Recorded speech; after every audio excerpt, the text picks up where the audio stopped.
Pada hari ini, Jumat 18 Februari 2022, penyelidikan kasus pembunuh ibu dan anak di Subang, Jawa Barat yang terjadi pada tanggal 18 Agustus 2021 genap berjalan 6 bulan. Namun, sebelum kita lanjut, jangan lupa tekan tombol subscribe agar kalian tak ketinggalan info menarik lainnya. Selama itu banyak sekali misteri dalam kasus pembunuhan ibu dan anak di Subang yang menewaskan Tuti Suhartini dan Amalia Mustika Ratu alias Amel itu yang belum terpecahkan. Padahal untuk mengungkap kasus pembunuhan ibu dan anak di Subang ini, tim kepolisian yang awalnya dari Polsek, kemudian Polres, Polda, bahkan ke Mabes Polri ikut membantu menangani kasus ini. Belakangan ini muncul kabar mengenai sesuatu yang sebetulnya ditemukan di kuku Amel. Masyarakat menilai temuan ini merupakan temuan emas yang bisa mengungkap siapa pelaku pembunuh ibu dan anak di Subang.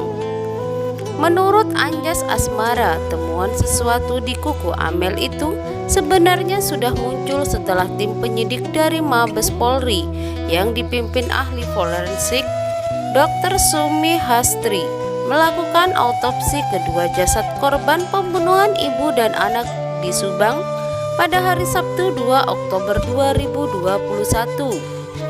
Atas temuan yang dipublikasikan oleh media massa ketika itu, kata Anjas, suami Hastri langsung diserbu netizen yang mempertanyakan apakah setelah 2 bulan berlalu sejak kejadian masih bisa ditemukan hal penting yang bisa dijadikan alat bukti pada kasus pembunuhan ibu dan anak di Subang.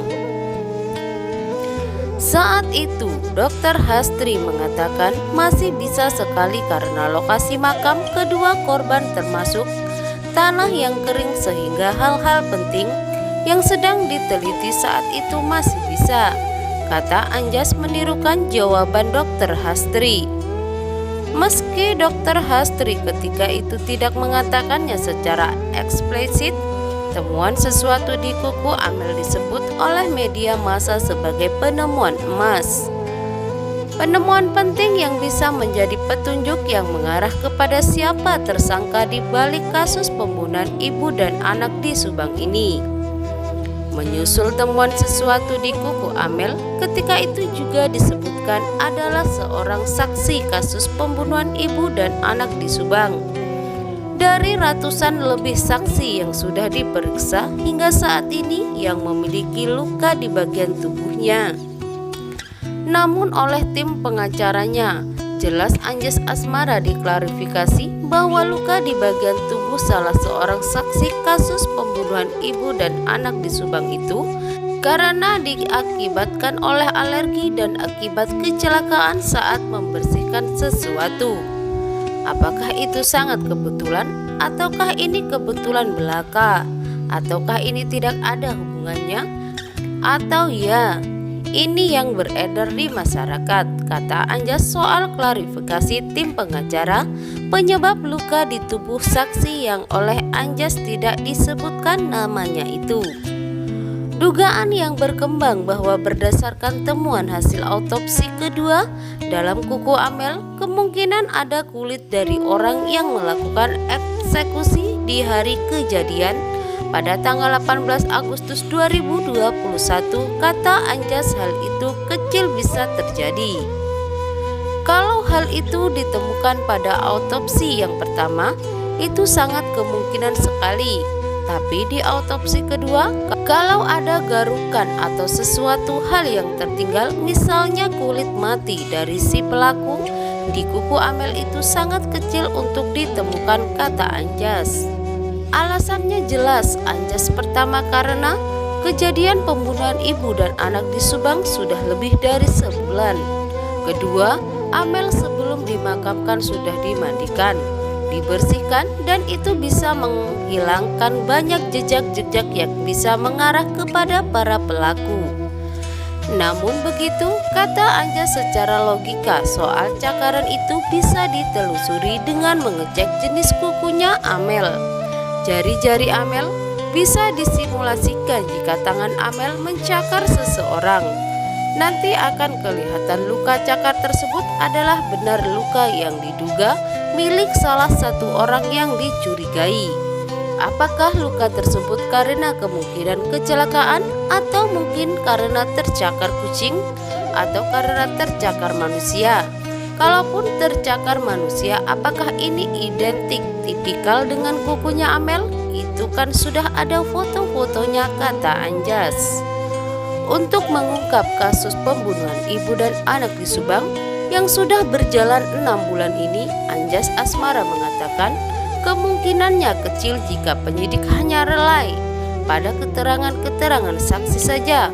Walaupun keterangan saksi memang merupakan satu dari 5 alat bukti yang diperlukan untuk menjerat tersangka. Tapi kita harus ingat bahwa alat bukti juga ada keterangan ahli, petunjuk dan surat.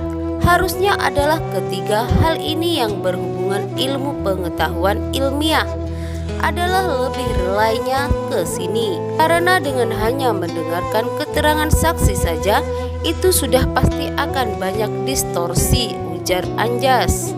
Menurut Anjas, para saksi di pemeriksaan pertama karena belum ada pengalaman, mereka masih menyatakan relatif apa yang mereka rasakan saat itu. Tapi sudah keterangan pemeriksaan bab yang kedua, ketiga sampai bahkan kebelasan kali, kemungkinan data-data dan saksi itu validitasnya sudah tidak terlalu tinggi.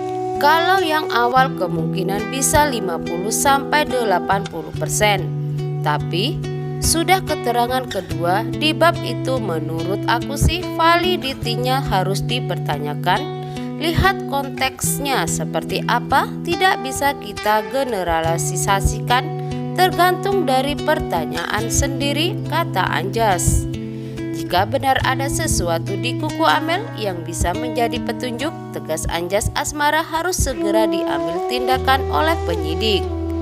Menurut Anjas Asmara, seharusnya untuk memberikan informasi yang update kepada masyarakat yang sedang menanti keadilan untuk kedua korban, harusnya diberitahu siapa saja saksi yang sudah diambil sampel DNA-nya itu siapa saja. Meskipun demikian, Anjas Asmara meyakini tim penyidik kasus pembunuhan ibu dan anak di Subang ini sudah melakukan berbagai hal, termasuk hal-hal yang selama ini diungkap misteri oleh publik. Hanya saja tim penyidik tidak membeberkannya ke media. Nah, bagaimana menurut kalian? Terima kasih sudah menyimak info berita dari channel ini, dan nantikan info berita selanjutnya.